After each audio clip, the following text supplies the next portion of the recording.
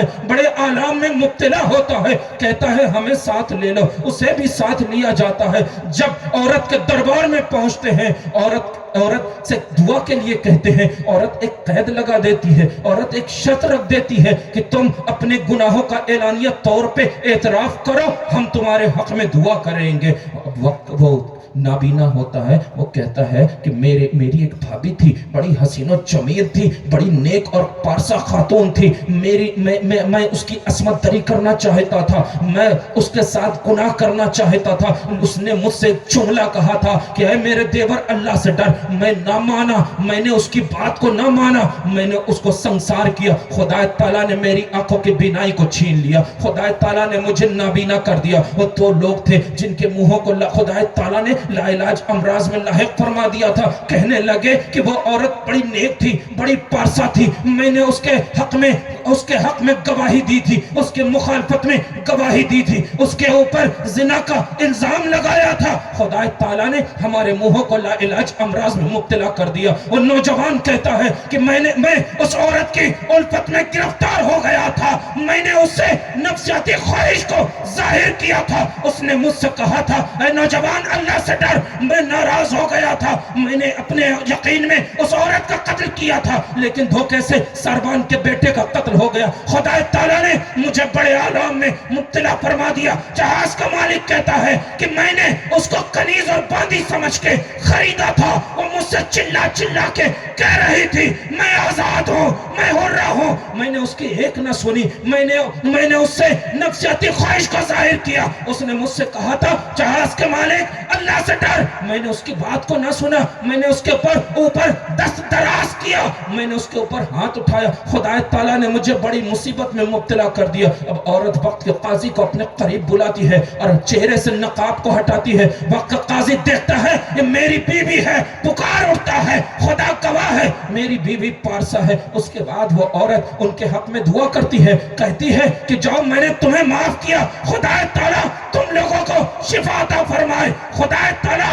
تمہیں تمہارے آلام سے نجات عطا فرمائے۔ کہنا بتانے کا مقصد یہ کہ جب بندہ خدا سے ڈرتا ہے، خدا تعالیٰ اس کی دعاؤں کو شرف قبولیت بھی عطا فرما دیتا ہے، اور جس کے اندر خدا کا خوف ہوتا ہے، خشیت الہی ہوتی ہے، گناہوں سے دور رہتا ہے، خدا تعالیٰ دنیا میں اس کو ممتاز کر دیا کرتا ہے، دنیا میں اس کے چرچے کر دیا کرتا ہے۔ قرآن کا وہ عورت کمرے میں بند تھی، خدا کی عبادت میں مصروف تھی، دنیا میں اس کے چرچے ہو رہے تھے، قرآن نے کہا فَاذْكُرُونِي أَذْكُرْكُمْ، تم میرا ذکر کرو میں تمہارا چرچا کروں۔ بے شک سبحان اللہ زندہ باز۔ لیکن آج ہم کیا کر رہے ہیں؟ آج ہم کیا کر رہے ہیں کہ ہمارے دل میں گناہوں کا ڈر ہے؟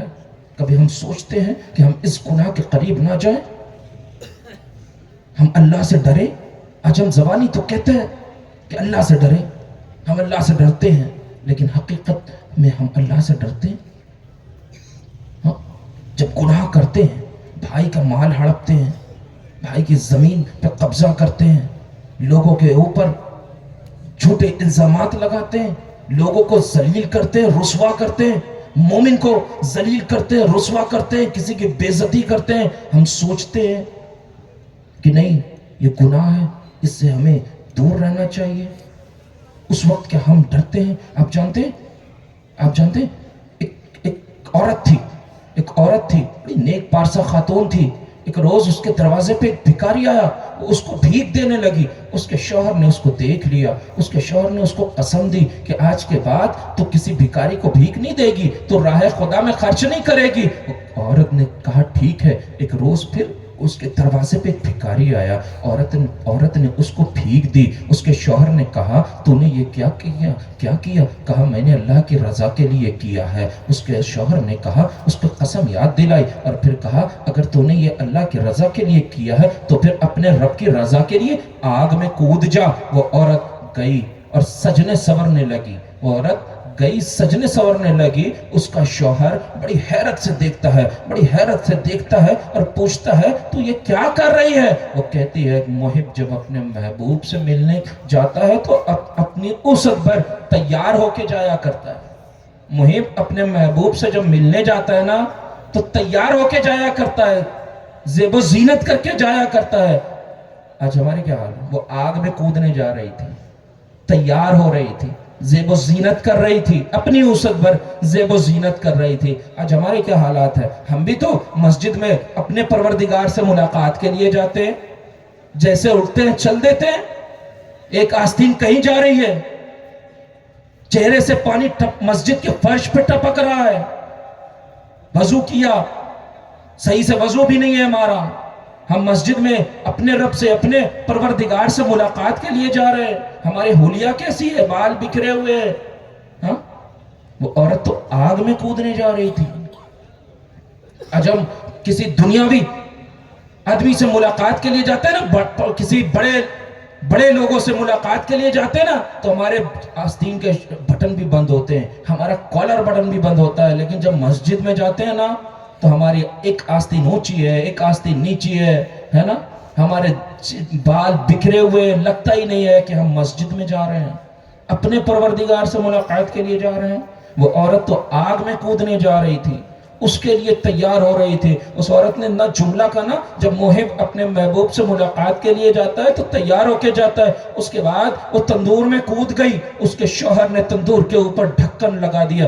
3 روز کے بعد تندور سے ڈھکن کو ہٹایا تو دیکھتا کیا ہے کہ وہ عورت آگ پہ بیٹھ کے مسکرا رہی ہے۔ ایسے ہی موقع پہ حضرت بایزید بستامی نے کہا تھا عارف آگ کے لیے عذاب ہے اور جاہل کے لیے آگ عذاب ہے۔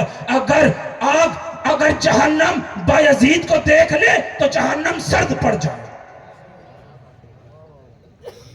بایزید بستامی نے فرمایا تھا عارف آگ کے لیے عذاب ہے، عارف آگ کے لیے عذاب ہے اور جاہل کے لیے آگ عذاب ہے نا؟ آج ہم کہاں؟ ہمارے لیے کیا عذاب ہے؟ ہم آگ کے لیے عذاب ہیں یا آگ ہی ہمارے لیے عذاب ہے؟ آپ جانتے ہیں کہ ایک بزرگ تھے، وہ دیکھتے ہیں کہ ایک لوہار ہے، وہ لوہار گرم لوہے کو، بالکل لال تپتے ہوئے لوہے کو ہاتھ سے پکڑتا ہے، اس کو چلتا نہیں ہے۔ وہ بزرگ اس نوجوان سے، اس لوہار سے سوال کرتے ہیں کہ اے لوہار ذرا یہ تو بتا، بشریت کا تقاضا ہے کہ جب بشر آگ کو چھوتا ہے تو جل جاتا ہے، اس کے ہاتھ میں چھالے پڑ جایا کرتے ہیں، لیکن تو چھوتا ہے جلتا نہیں ہے، وجہ کیا ہے؟ وہ لوہار کہتا ہے کہ ایک مرتبہ قحط پڑا نا، تو میرے دروازے پہ میرے پڑوس کی ایک نوجوان عورت آئی، اس نے مجھ سے کھانا مانگا، میں نے اس سے اپنی نفسیاتی خواہش کو ظاہر کیا۔ اس عورت نے کہا کہ میں بھوکی رہ لوں گی لیکن میں گناہ کے قریب نہ جاؤں گی۔ کئی روز مسلسل وہ میرے دروازے پہ آتی رہی، میں اس سے اپنی نفسیاتی خواہش کو ظاہر کرتا رہا، وہ واپس جاتی رہی، وہ کہتی رہی کہ میں بھوکی مر جاؤں گی لیکن گناہ کے قریب نہ جاؤں گی۔ ایک روز وہ عورت میرے دروازے پہ آئی، میں نے اس کے سامنے کھانا دے دیا، کھانا رکھ دیا۔ اس عورت نے کہا کہ اے نوجوان، اگر تو اپنی نفسیاتی خواہش کے لیے مجھے یہ کھانا دے رہا ہے تو میں بھوکی مر جاؤں گی لیکن گناہ کے قریب نہ جاؤں گی۔ اس نے کہا کہ نہیں، میں تجھے خدا کی رضا کے لیے دے رہا ہوں۔ اس عورت نے فوراً اپنے ہاتھوں کو اٹھا، رب کی بارگاہ میں اٹھایا، اٹھانے کے بعد دعا کرتی ہے کہ پروردگار عالم، اگر یہ نوجوان اپنی بات میں سچا ہے تو اے پروردگار عالم، اسے دنیا اور آخرت کی آگ سے محفوظ فرما دے۔ وہ نوجوان کہتا ہے ان بزرگ سے کہ اے بزرگ، جس روز سے اس عورت نے میرے لیے رب کی بارگاہ میں اپنے ہاتھوں کو اٹھا کے دعا کی تھی کہ پروردگار عالم اس نوجوان کو دنیا اور آخرت دن سے میں دنیا کی آگ سے محفوظ ہو گیا اور انشاءاللہ امید ہے کہ آخرت کی بھی آگ سے محفوظ ہو جاؤں. بے شک سبحان اللہ ہے نا. جب بندہ گناہوں سے ڈرتا ہے، جب بندہ اللہ کی رضا کے لیے کام کرتا ہے، تو اگر اس کے لیے حق میں دعا کر دی جاتی ہے تو وہ دنیا اور آخرت کے آگ سے محفوظ ہو جایا کرتا ہے. وہ آگ کو چھوتا ہے تو جلتا نہیں ہے. آپ جانتے ہیں عرس کا موقع ہے. حضرت مخدوم بہاری علیہ الرحمہ اپنی کتاب میں معدن المعانی میں ایک واقعہ تحریر فرماتے ہیں. معلوم ہے کیا فرماتے ہیں؟ سوچ غور کرنے والی بات ہے. آپ فرماتے ہیں کہ جب بندہ مومن انتقال کر جاتا ہے تو جو کرامن کاتبین ہیں نا، دونوں کندھوں پہ فرشتے ہیں نا، یہ فرشتے رب کی بارگاہ میں عرض کرتے ہیں کہ اے پروردگار عالم، یہ تو اپنی سزا اور جزا کو پہنچ گیا. اے پروردگار عالم، تو مجھے حکم دے میں بھی آسمان پہ آ کر تیرے فرشتوں کے درمیان بیٹھ کر تیری تسبیح و تحلیل بیان فرماؤں. خدا تعالیٰ منع فرماتا ہے کہ مجھے تمہاری تسبیح و تحلیل کی کوئی حاجت نہیں، کوئی ضرورت نہیں. وہ فرشتے پوچھتے ہیں اے پروردگار عالم میرے لیے کیا حکم ہے؟ جانتے ہیں وہ میرا رب کیا ارشاد فرماتا ہے؟ میرا رب ارشاد فرماتا ہے اے فرشتوں، تم میرے اسی بندے مومن کی قبر پر بیٹھ کر میری تسبیح و تحلیل بیان کرو. تمہارا تسبیح و تحلیل بیان کرنا اس کے نامہ اعمال میں لکھا جائے.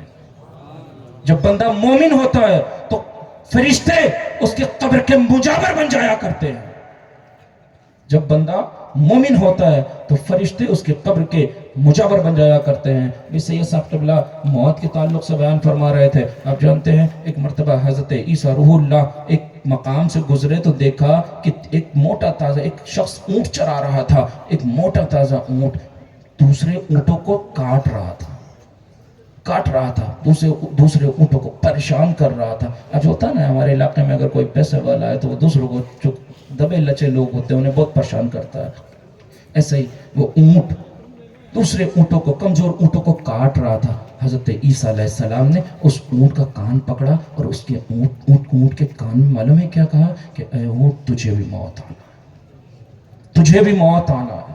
حضرت عیسیٰ علیہ السلام چلے گئے. کچھ وقت کے بعد پھر آپ کا گزر ہوا. دیکھا کہ تمام اونٹ چر رہے، ایک اونٹ لاغر ہے کھڑا ہوا ہے کنارے. حضرت عیسیٰ علیہ السلام نے اونٹ کے مالک سے پوچھا اے اونٹ کے مالک یہ اونٹ اتنا لاغر کیوں ہے؟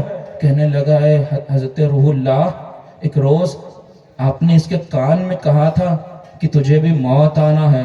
اس دن سے اس نے کھانا پینا چھوڑ دیا ہے اور یہ اسی طرح کھڑا رہتا لاغر ہو گیا. جب جانور کو معلوم پڑ گیا نا کہ موت آنی ہے، موت کے بارے میں جانور کو معلوم پڑ گیا تو جانور نے کھانا پینا چھوڑ دیا. میرے آقا مصطفیٰ جان رحمت ارشاد فرماتے ہیں اگر جانور کو معلوم پڑ جائے کہ موت آنی ہے، موت کے بارے میں بھی جانور کو بھی معلوم پڑ جائے نا تو تم کو یہ تر و تازہ جانور نہیں ملے، تمہیں فربا جانور کھانے کو نہیں ملے، تمہارے ہاتھ نہیں لگے، ہے نا. تو بہرحال یہ عرس کا موقع ہے. ہمیں تو چاہیے کہ ہم جتنے بھی نیک عمل کر سکتے ہیں نیک عمل کریں اور خدا کا خوف اپنے دل میں پیدا کریں. گناہوں سے دور رہیں، گناہوں سے بچتے رہیں. اپنے آپ کو ہم گناہوں سے بچا لیں گے تو یہاں بھی کامیاب ہو جائیں گے اور وہاں بھی کامیاب ہو جائیں گے، ہے نا. یہاں بھی کامیاب ہو جائیں گے، وہاں بھی کامیاب ہو جائیں گے. حضرت انس بن مالک رضی اللہ تعالیٰ کے تلمیذہ ہیں حضرت محمد فرماتے ہیں ایک روز شیطان نے رب کی بارگاہ میں عرض کیا پروردگار عالم ذرا سوچیں کہ ہمارے جو کام ہے نا وہ کس کے والے ہیں، سوچیں. فرماتے ہیں کہ شیطان نے ایک دن رب کی بارگاہ میں عرض کیا کہ پروردگار عالم تو نے بنی آدم کے لیے عبادت خانے بنائے، گھر بنائے، عبادت خانے بنائے. اے پروردگار میرا گھر کیا کہاں ہے؟ رب ارشاد فرماتا ہے شیطان تیرا گھر حمام ہے. پھر شیطان کہتا ہے کہ پروردگار عالم تو نے انسان کے لیے مجلس بنائی، تو نے انسان کے لیے مجلس بنائی، اے پروردگار میری مجلس کیا ہے؟ رب ارشاد فرماتا ہے شیطان تیری مجلس بازار ہے. جانتے ہیں بازار میں کیا ہوتا ہے کہ کسی کو گرایا جاتا ہے، کسی کو اٹھایا جاتا ہے. ان کی بے عزتی ان کی بے عزتی، ان کی تعریف ان کو گرانا، ہے نا. آج یہی سب تو ہو رہا ہے، آج بازاروں میں یہی تو ہو رہا ہے نا. پھر شیطان کہتا ہے کہ اے پروردگار عالم تو نے انسان کے لیے حدیث رکھی، یعنی کہ سچی بات. میری حدیث کیا ہے، میری سچی بات کیا ہے؟ رب ارشاد فرماتا ہے دروغ کوئی، جھوٹ، فراڈ. آج ہم سوچیں ہم کس میں مبتلا ہیں. سوچیں ہم. دروغ گوئی. شیطان کہتا ہے پروردگار عالم تو نے انسان کے لیے کتابت رکھی، تو نے انسان کے لیے کتابت رکھی، لکھائی. میری کتابت کیا ہے؟ رب ارشاد فرماتا ہے تیری کتاب وشم. وشم جانتے؟ آج اکثر نوجوان ملتے ہیں کہ ہاتھ پہ کچھ گدوائے ہیں، ہاتھ پہ کچھ گدوائے ہیں، پھول بنوائے ہیں، ہے نا. کبھی بہت سے لوگ نوجوان ملتے ہیں 786 لکھوا لیتے ہیں، سمجھتے ہیں بہت ثواب کا کام کر لیے. ہاں، ٹیٹو، ہے نا. پھر شیطان کہتا ہے پروردگار عالم تو نے انسان کے لیے قرت رکھی، میری قرت کیا ہے؟ میری قرت کیا ہے؟ تو رب ارشاد فرماتا ہے اے شیطان تیری قرت مزامیر ہے، ڈھول تاشا باجا، ہے نا. اللہ ارشاد فرماتا ہے شیطان تیری قرات اشعار ہیں، یہ محبتی اشعار وغیرہ وغیرہ، گانے وغیرہ وغیرہ. پھر شیطان کہتا ہے پروردگار عالم تو نے انسان کے لیے آذان رکھی، انسان کے لیے آذان رکھی، میری آذان کیا ہے؟ میری آذان کیا ہے؟ تو رب ارشاد فرماتا ہے شیطان تیری آذان مزامیر ہے، ڈھول تاشا باجا، سارنگی، موسیقی وغیرہ وغیرہ. آج ہمارے کیا شادیاں ہوتی ہیں نا، تو جس گھر میں شادی ہوتی ہے تو وہاں ہونا تو یہ چاہیے کہ رحمان کی اذان ہو. ہوتا کیا ہے؟ شیطان کی ڈھولک بجتی ہے. ہاں، ڈھول تاشا باجا. آج عرس کرتے ہیں ہم تو وہاں جا کے بزرگان دین کے سروں پہ ہونا یہ چاہیے کہ اپنی اذان، مسلمانوں کی اذان دی جائے. ہوتا یہ ہے کہ شیطان کی اذان بجائی جاتی ہے، ڈھول تاشا باجا. ہاں، پھر شیطان کہتا ہے پروردگار عالم. اور آج معلوم ہے آج ہم عشق رسول کی بات کرتے. آج ہمارا عشق رسول جانتے ہیں کیا ہے؟ آج آذان ہوتی رہتی ہے اشہد ان محمد رسول اللہ، مؤذن پکارتا رہتا ہے، لیکن ہمارے ہاتھ بھی نہیں اٹھتے کہ ہم ہاتھ اٹھا کے اپنے انگوٹھے چوم کے آنکھوں میں لگا لیں، اور پھر ہم عشق رسول کی بات کرتے ہیں. آپ جانتے ہیں پہلے ترکی کے پہلے کے لوگ، جب اس ترکی کا کوئی بڈھا ہوتا تھا نا، اس سے کوئی پوچھتا تھا تمہاری عمر کتنی ہے، تو جانتے ہیں اگر اس کی عمر 63 سال سے زائد ہو جاتی تھی تو جانتے ہیں وہ سر کو جھکا لیا کرتا تھا، اور جھکا کے مایوسی کے عالم میں کہتا تھا کہ میری عمر حد سے بڑھ گئی ہے، میری عمر حد سے بڑھ گئی ہے. یعنی کہ میری عمر مصطفیٰ جان رحمت کی عمر پاک سے تجاوز کر گئی ہے، آگے بڑھ گئی ہے. یہ ان کا عشق رسول تھا. وہ نہیں چاہتے تھے کہ ہماری عمر مصطفیٰ کی عمر پاک سے زیادہ ہو، وہ چاہتے تھے ہم مصطفیٰ کی عمر پاک سے پہلے دنیا سے چلے جائیں. آج ہم اگر 70-75 ہو گئی بڑا خوش ہوتے ہیں، ہاں، لیکن ان کا عشق رسول تھا. پھر جانتے ہیں شیطان کیا کہتا ہے؟ شیطان کہتا ہے کیا ہے؟ پروردگار عالم تو نے انسان کے لیے کھانے کی چیز رکھی، میرے کھانے کی کیا چیز ہے؟ رب ارشاد فرماتا ہے کہ اے شیطان جس پر میرا نام نہ لیا جائے وہ تیرے کھانے کی چیز ہے. یعنی کہ بغیر بسم اللہ کے جو کھایا جائے وہ تیرے کھانے کی چیز ہے. پھر شیطان کہتا ہے پروردگار عالم تو نے انسان کے لیے مشروبات رکھے، میرے پینے کی کیا چیز ہے؟ رب ارشاد فرماتا ہے اے شیطان تیرے پینے کی نشے والی چیز. آج ہمارا نوجوان شراب پیتا ہے، آج ہمارا نوجوان بیئر کو جو کا جوس کہہ کے پیتا ہے. ہاں، جیسے بچپن میں ہوتا تھا نا کہ وہ سور کو سور نہ کہو، خنزیر کہہ دو، پگ کہہ دو. آج ویسے ہی شراب کو بیئر کہہ دو تو ٹھیک ہے، اور شراب کہو گے تو وہ حرام ہو جائے گی، اور بیئر کہہ دیں گے تو وہ جوس بن جائے گا. ہاں، آج ہمارے یہاں اس طریقے کی باتیں چل رہی ہیں. بہرحال اللہ تعالی ہم سب کو برائی سے بچائے. آپ جانتے ہیں آج مولا کائنات مشکل کشا شیر خدا علی المرتضیٰ کا دن ہے. ہاں، مولا کائنات کہ بچپن کا جو ایمان لانے کا واقعہ ہے نا، کہ جناب ابو طالب نے مولا کائنات سے کہا تھا کہ کہ اے علی تم مصطفیٰ جان رحمت کے پاس رہو، جو وہ حکم دے تم وہ کرو۔ ایک روز مولائے کائنات مشکل کشا دیکھتے ہیں کہ اللہ کے نبی سید عالم صلی اللہ تعالیٰ علیہ وسلم نماز پڑھ رہے ہیں۔ اس وقت نماز میں سوال جواب کا حکم تھا۔ مولائے کائنات اللہ کے نبی سے سوال کرتے ہیں کہ یا رسول اللہ یہ آپ کیا کر رہے ہیں؟ اللہ کے نبی ارشاد فرماتے ہیں میں نماز پڑھ رہا ہوں، اس کے ذریعے خدا کی عبادت کی جاتی ہے۔ اے علی آؤ تم بھی کرو، اے علی آؤ تم بھی کرو۔ مولائے کائنات سوچنے لگتے ہیں کہ میں اپنے والد جناب ابو طالب سے تو پوچھ لوں۔ مولائے کائنات 3 قدم چلتے ہیں، چوتھے قدم پہ رک جاتے ہیں، سوچنے لگتے ہیں میرے والد ابو طالب نے تو کہا تھا کہ جو محمد عربی کہیں تم وہ کرنا۔ اب واپس آتے ہیں، کلمہ پڑھتے ہیں۔ اب جانتے ہیں جو 3 قدم پہ رکے، بہت سے بزرگان دین نے بیان فرمایا کہ جو تیسرے قدم پہ چوتھے قدم پہ رکے تھے، یہ ہو سکتا ہے یہ بھی ایک وجہ ہو مولائے کائنات کے چوتھے خلیفہ ہونے کی، مولائے کائنات کے چوتھے خلیفہ ہونے کی یہ بھی ایک وجہ ہو۔ آپ جانتے ہیں مولائے کائنات کون ہے؟ ایک مرتبہ اللہ کے نبی سید عالم صلی اللہ تعالیٰ علیہ وسلم سے ایک صحابی نے عرض کیا یا رسول اللہ آپ کو سب سے زیادہ محبوب کون ہے؟ اللہ کے نبی نے ارشاد فرمایا تھا کہ بعد الانبیاء افضل البشر بالتحقیق ابو بکر مجھے سب سے زیادہ محبوب ہیں۔ تو صحابی نے کہا تھا یا رسول اللہ اور علی؟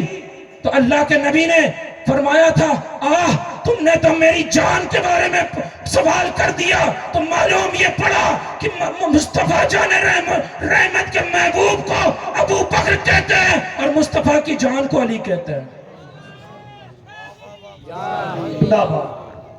نعرہ تکبیر، نعرہ رسالت، مسلک اعلی حضرت، فیضان اولیاء اکرام، علماء اہل سنت زندہ باد۔ مصطفیٰ کے محبوب کو ابو بکر کہتے ہیں اور مصطفیٰ کی جان کو علی کہتے ہیں۔ مصطفیٰ جان رحمت نے ارشاد فرمایا علی و منی و انا منہ، علی مجھ سے ہیں اور میں علی سے،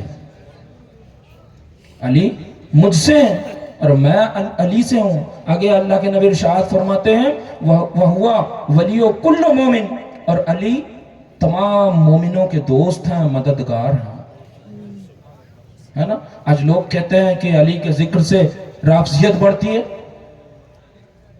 اکثر لوگ کہہ دیتے ہیں، بہت سے لوگ ناسبیت والے لوگ اکثر کہتے رہتے ہیں کہ علی کے ذکر سے ناسبیت بڑھتی ہے۔ میں کہتا ہوں کہ اگر علی کے ذکر سے ناسبیت بڑھتی ہے تو اپنے شجرے سے علی کا نام ہٹا دو، کہیں شجرہ رافضی نہ ہو جائے۔ اگر علی کے ذکر سے رافضیت بڑھتی ہے تو اپنے شجرے سے علی کا نام ہٹا دو، کہیں شجرہ رافضی نہ ہو جائے۔ بغیر علی کے شجرہ متصل نہیں کر پاؤ گے، ہے نا۔ آج لوگ تمام طریقے کی باتیں کرتے ہیں، کہتے ہیں کہ علی کا ذکر رفظ کو بڑھاتا ہے۔ میرے مصطفیٰ ارشاد فرماتے ہیں علی کا ذکر عبادت ہے،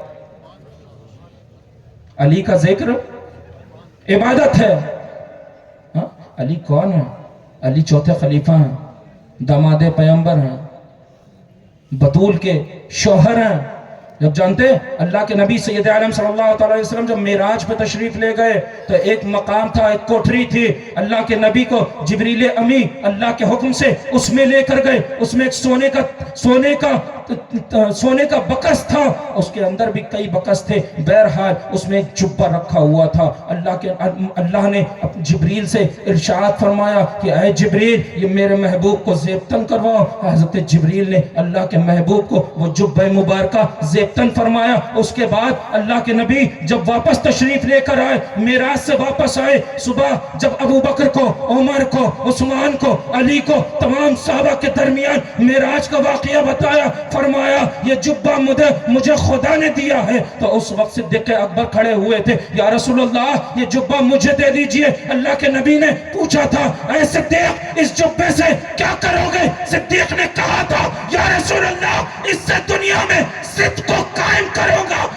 اللہ کے نبی نے منع فرمایا تھا۔ فاروق کھڑے ہوئے تھے، کہا یا رسول اللہ یہ جبہ مبارکہ مجھے دے دیجئے۔ پوچھا تھا اے فاروق اس سے کیا کرو گے؟ کہا تھا یا رسول اللہ اس کو لے کر دنیا میں عدل کو قائم کروں گا۔ پر منع فرمایا تھا۔ عثمان کھڑے ہوئے تھے، کہا یا رسول اللہ